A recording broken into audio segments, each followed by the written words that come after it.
Assalamualaikum warahmatullahi wabarakatuh. Perkenalkan, nama saya Fasya Kamila Rifyandi.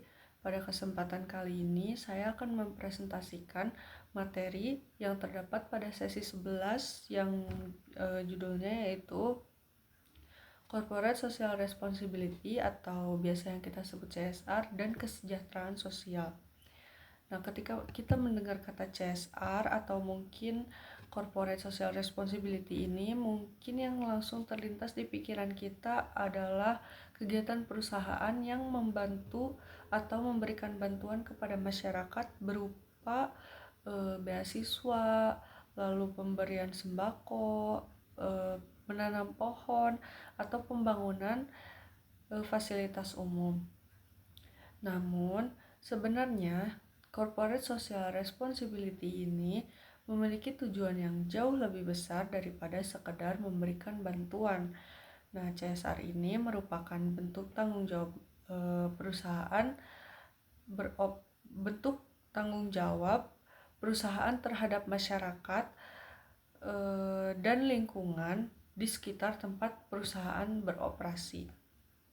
Oleh karena itu, keberhasilan CSR ini tidak hanya dilihat dari banyaknya dana yang dikeluarkan oleh perusahaan, tetapi juga dari seberapa besar dampaknya terhadap kesejahteraan masyarakat. Nah, dalam modul ini ada 3 pembahasan utama, yaitu CSR dan kesejahteraan sosial, CSR dan pemberdayaan masyarakat, dan evaluasi CSR untuk kesejahteraan.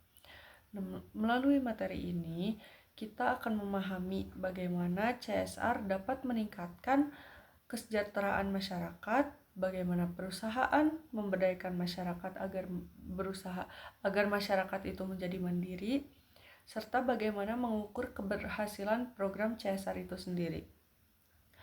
Langsung saja kita masuk ke CSR dan kesejahteraan sosial. Nah, sebelum membahas hubungan CSR dan kesejahteraan sosial, kita harus memahami terlebih dahulu apa yang dimaksud dengan kesejahteraan sosial. Nah, kesejahteraan sosial ini adalah kondisi ketika masyarakat dapat memenuhi kebutuhan hidupnya dengan layak. Nah, kebutuhan tersebut itu tidak hanya berupa makan, uang, tetapi juga pendidikan, kesehatan, rasa aman, pekerjaan, dan kesempatan untuk berkembang bagi masyarakat.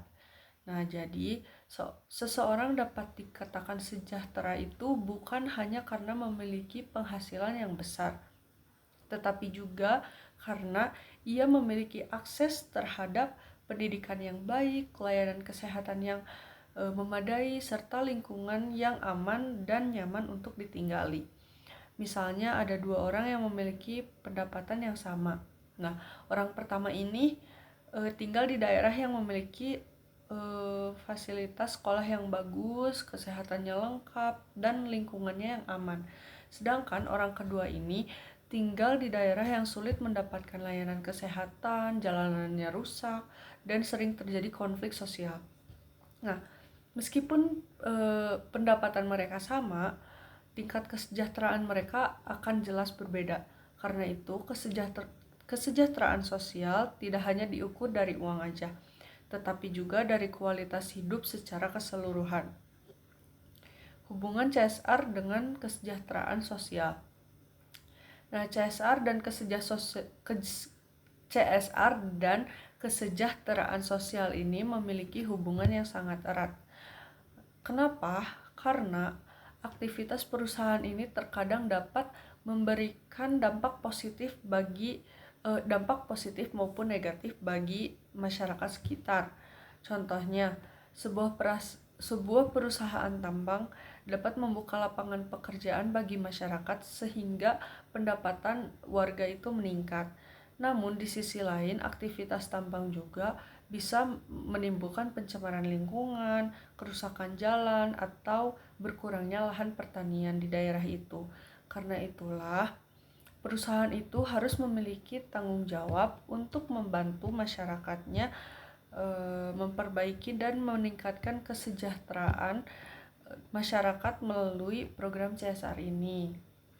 Misalnya, perusahaan membangun fasilitas air bersih, karena aktivitas operasionalnya berpotensi tentu saja mempengaruhi sumber air masyarakat, atau perusahaan itu memberikan pelatihan keterampilan kerja kepada masyarakat sekitar agar memiliki kesempatan ekonomi yang lebih baik. Nah, dengan kata lain, corporate social responsibility ini juga menjadi salah satu cara perusahaan untuk memberikan manfaat kembali kepada masyarakat. Tiga perspektif CSR dalam kesejahteraan sosial. Nah, menurut Midgley, terdapat 3 perspektif dalam melihat hubungan CSR dengan kesejahteraan sosial. Yang pertama, perspektif residual. Nah, untuk perspektif ini, Midgley menganggap bahwa bantuan sosial yang diberikan kepada masyarakat itu ketika masyarakat sedang mengalami kondisi darurat atau kesulitan. Contohnya, seperti ada bencana alam seperti banjir atau gempa bumi, kebakaran atau longsor. Nah, perusahaan ini kemudian memberikan bantuan makanan, pakaian, obat-obatan, atau tempat pengungsian. Nah, program seperti ini memang penting karena membantu masyarakat dalam kondisi yang mendesak. Namun, kelemahannya adalah bantuan tersebut biasanya hanya bersifat sementara. Setelah bantuannya habis, masyarakat seringkali menganggap masyarakat itu seringkali kembali menghadapi masalah yang sama. Karena itu, pendekatan ini belum mampu menciptakan kesejahteraan untuk jangka panjang, kesejahteraan bagi masyarakatnya. Nah, selanjutnya yang kedua ada perspektif institusional. Nah, perspektif ini memandang bahwa kesejahteraan sosial merupakan hak masyarakat yang harus didukung oleh berbagai lembaga termasuk perusahaan. Artinya, CSR itu bukan lagi kegiatan yang dilakukan sesekali, melainkan menjadi program yang direncanakan dan dijalankan secara rutin dan terus-menerus. Contohnya, perusahaan yang setiap tahun memberikan beasiswa kepada siswa yang berprestasi dan dari keluarga yang kurang mampu, atau perusahaan yang secara rutin menjalankan program kesehatan gratis untuk masyarakat sekitar. Nah, program ini biasanya lebih baik dibanding bantuan darurat karena program ini juga bisa dilakukan atau akan dilakukan secara berkelanjutan. Yang ketiga ada perspektif developmental.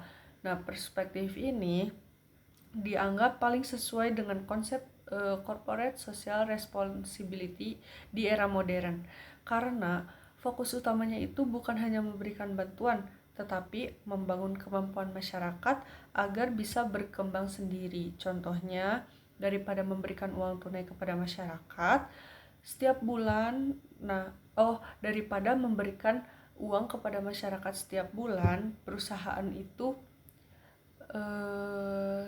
memberikan pelatihan bisnis, pendampingan usaha, dan akses pemasaran. Dengan begitu, masyarakat bisa memperoleh penghasilan sendiri. Nah, program seperti ini menciptakan dampak yang lebih lama karena masyarakat tentunya akan menjadi lebih mandiri. Selanjutnya, kesejahteraan itu bukan sekedar bantuan.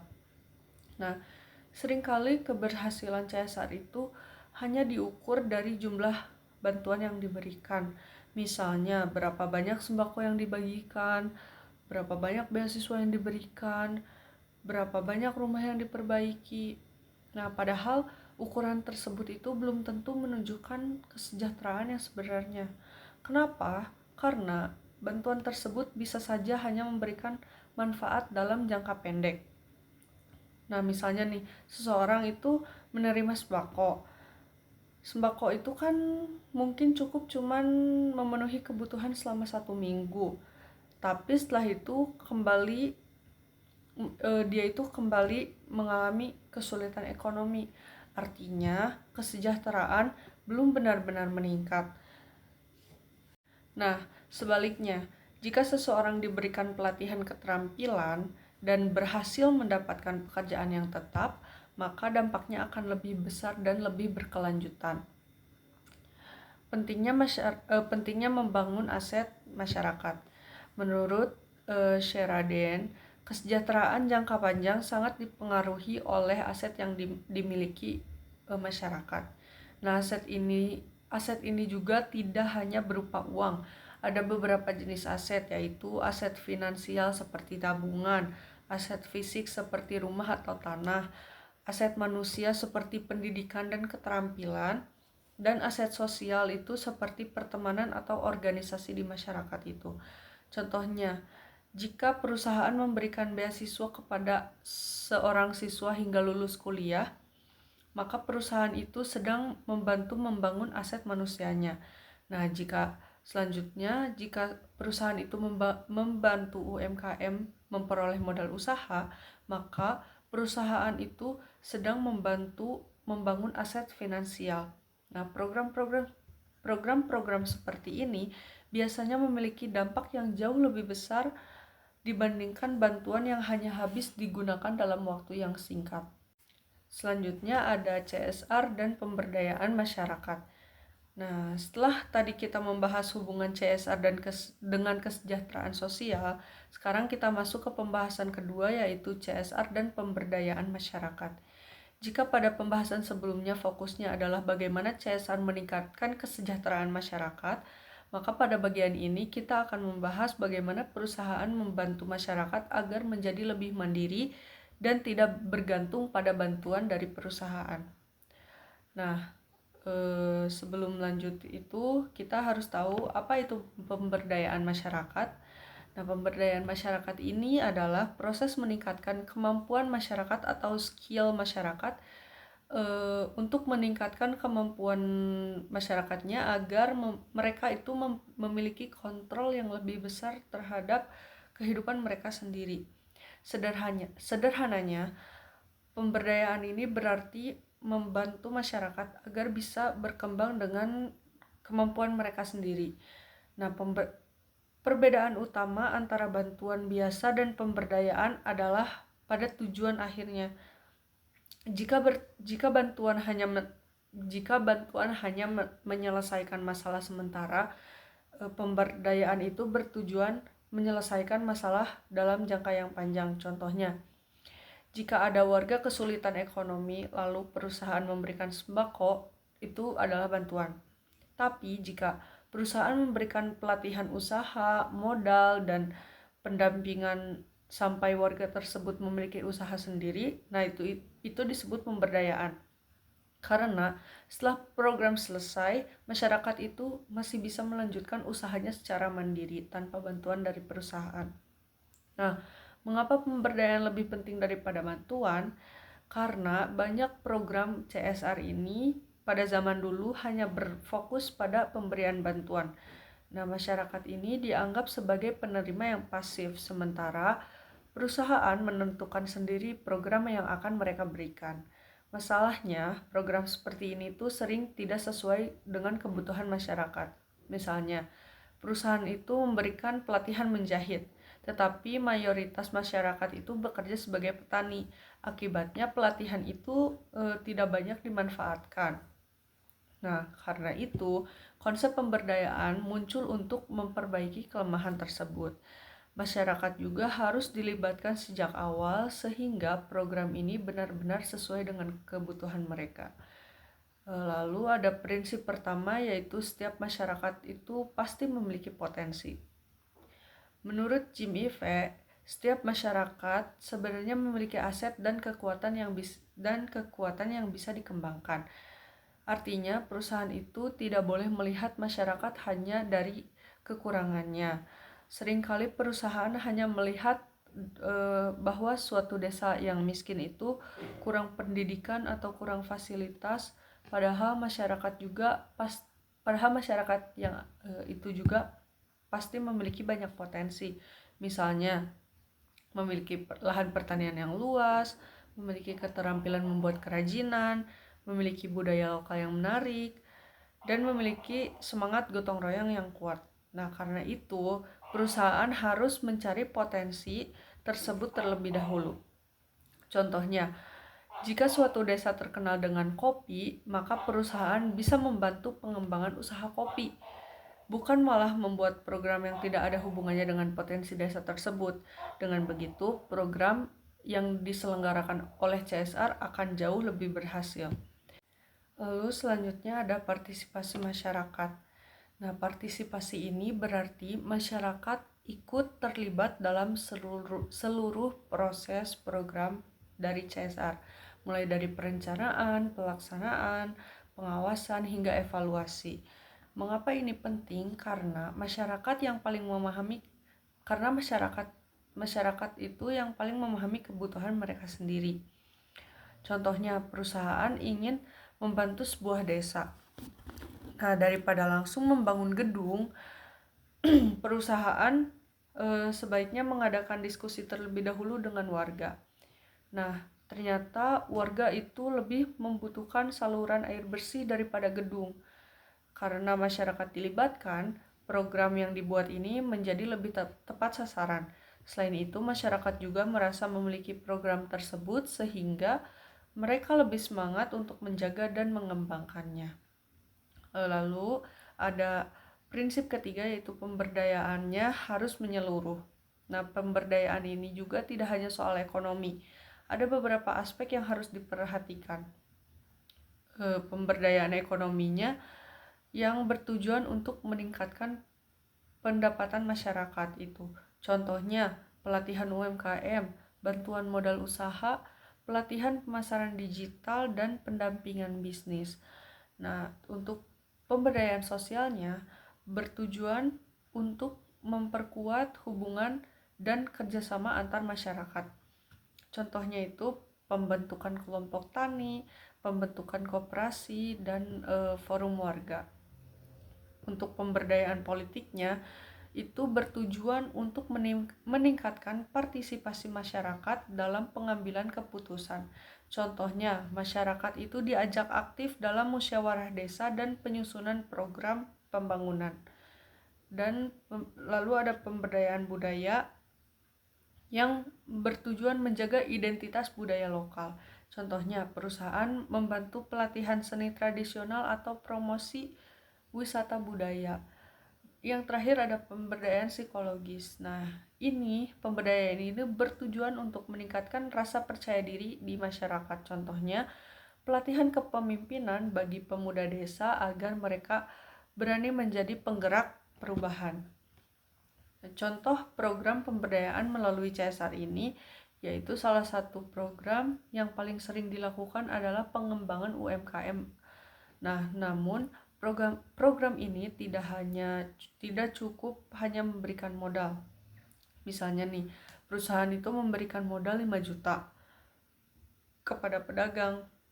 Jika tidak ada pendampingan, bisa saja modal tersebut habis digunakan untuk kebutuhan yang lain. Nah, karena itu perusahaan biasanya juga harus memberikan pelatihan pencatatan keuangan, pelatihan pemasaran, pendampingan usaha, hingga akses pasarnya. Nah, dengan begitu, peluang keberhasilannya akan jauh lebih besar. Selanjutnya ada pentingnya pendidikan dan pelatihan. Pemberdayaan juga bisa dilakukan melalui pendidikan.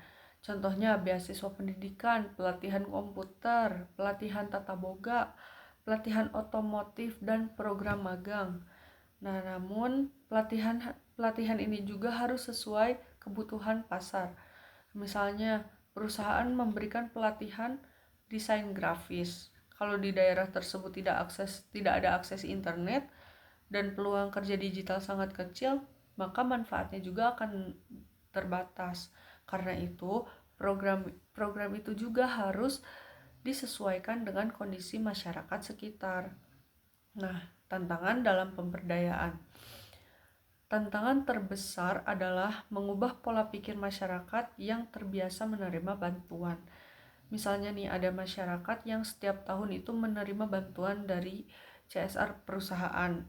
Ketika perusahaan mulai mengurangi bantuan dan menggantinya dengan pelatihan usaha, sebagian masyarakat itu biasanya menolak dan mereka itu merasa bantuan langsung itu akan lebih menguntungkan. Padahal tujuan perusahaan adalah membuat masyarakat lebih mandiri. Karena itu dibutuhkan proses yang panjang dan komunikasi yang baik. Selanjutnya ada evaluasi CSR untuk kesejahteraan. Setelah program Corporate Social Responsibility atau program CSR ini diselenggarakan, perusahaan itu perlu mengetahui apakah program tersebut berhasil atau tidak. Disinilah pentingnya evaluasi CSR. Evaluasi itu adalah proses menilai apakah program yang mereka jalankan itu benar-benar memberikan bantuan kepada masyarakat dan bermanfaat atau tidak. Nah, tanpa evaluasi perusahaan tidak akan tahu apakah dana yang dikeluarkan benar-benar menghasilkan perubahan. Nah, mengapa evaluasi ini penting? Bayangkan nih, sebuah perusahaan mengeluarkan dana miliaran rupiah untuk program CSR. Program ini berjalan selama 3 tahun, tetapi tidak pernah dilakukan evaluasi. Akibatnya, perusahaan itu tidak tahu apakah masyarakat benar-benar terbantu, apakah program berjalan sesuai tujuan, apakah ada masalah yang harus diperbaiki. Karena itu, evaluasi menjadi bagian yang sangat penting. Nah, lanjut ada logic model dalam evaluasi. Modul ini menjelaskan adanya konsep logic model atau theory of change. Terdapat 5 tahapan, yaitu yang pertama ada input. Nah, input ini adalah sumber daya yang digunakan, contohnya dana CSR yang dikeluarkan sebanyak 500 juta rupiah contohnya. Yang kedua ada activity. Nah, activity ini kegiatan yang dilakukannya, contohnya tuh pelatihan UMKM. Yang ketiga ada output. Output itu hasil langsung dari kegiatan si UMKM ini. Contohnya itu peserta UMKM-nya mulai membuka usaha. Nah, impact-nya itu dampak jangka panjangnya. Contohnya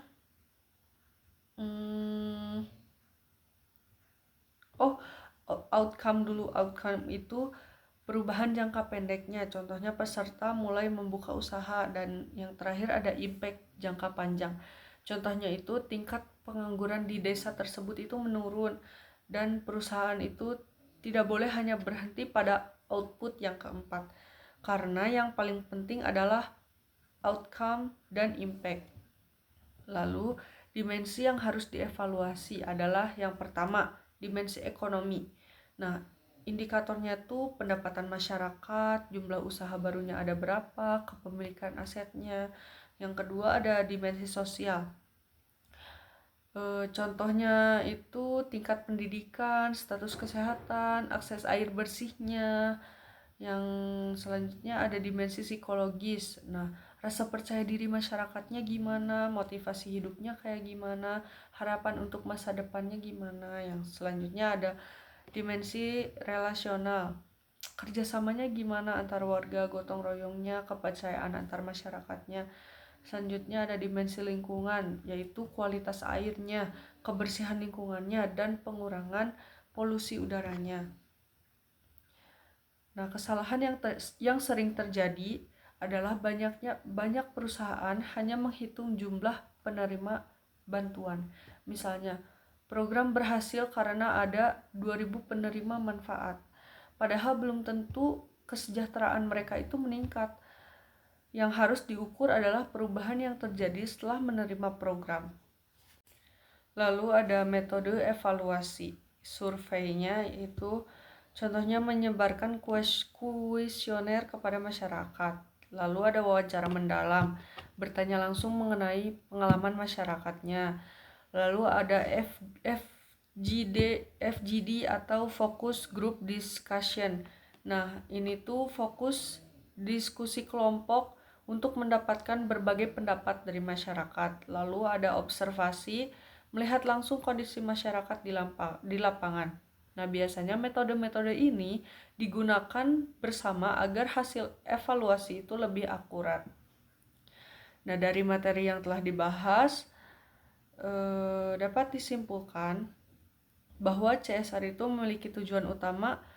Yang pertama, CSR itu memiliki tujuan utama meningkatkan kesejahteraan sosial masyarakat. Yang kedua, kesejahteraan tidak hanya berkaitan dengan uang aja, tetapi juga dengan pendidikan, kesehatan, rasa aman, dan kesempatan berkembang bagi masyarakatnya. Yang ketiga, CSR yang baik tidak hanya memberikan bantuan sesaat atau bantuan jangka pendek, tapi membantu masyarakat agar menjadi lebih mandiri. Lalu yang keempat, ada pemberdayaan masyarakat itu dilakukan melalui pengembangan potensi, partisipasi aktif, pendidikan, pelatihan, dan penguatan kelembagaan masyarakat. Yang kelima, ada keberhasilan CSR harus dievaluasi secara menyeluruh, bukan hanya melihat jumlah bantuan yang diberikan. Dan yang terakhir, ada evaluasi agar membantu perusahaan mengetahui dampak nyata program CSR itu terhadap kehidupan masyarakat. Dengan demikian, presentasi yang dapat saya sampaikan mengenai corporate social responsibility dan kesejahteraan ini, semoga kita dapat memahami bahwa CSR itu bukan hanya memberikan bantuan kepada masyarakat, tetapi juga untuk menciptakan perubahan yang berkelanjutan melalui pemberdayaan dan peningkatan kesejahteraan sosial.